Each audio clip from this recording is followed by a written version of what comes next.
सरपंच आहेत गावचे, आठवड्यातून एकदा गावातल्या शाळेत गेलं पाहिजे, ही सरपंचाची जबाबदारी आहे. गुरुजीची गाठ घेऊन गावातलं खालवर माहिती काढली पाहिजे. ही मुलांच्या काय समस्या आहे या पाहिल्या पाहिजे.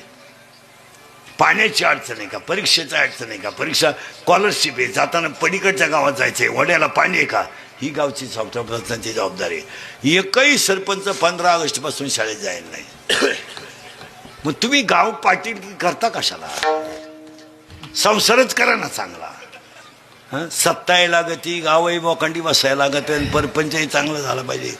तुम्ही करता कशाला? 1 तासभर सरपंच सकाळी गावात थांबला पाहिजे. जबाबदारी आहे. लोकांचा चहा पे पण थांबत जाय गावात. हो, खरं आहे का खोटं आहे बोला?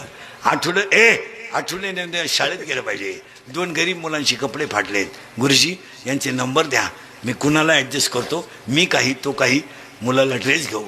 3 मुलं हुशार आहेत, वर्गात हुशार आहेत, पण बिचाऱ्यांची शिष्यवृत्ती भरायची परिस्थिती नाही. स्कॉलरशिपला पहिले येण्यासारखे पोर आहेत. सर 20-20 रुपये फी आहे ना, आम्ही 3घांची भरतो.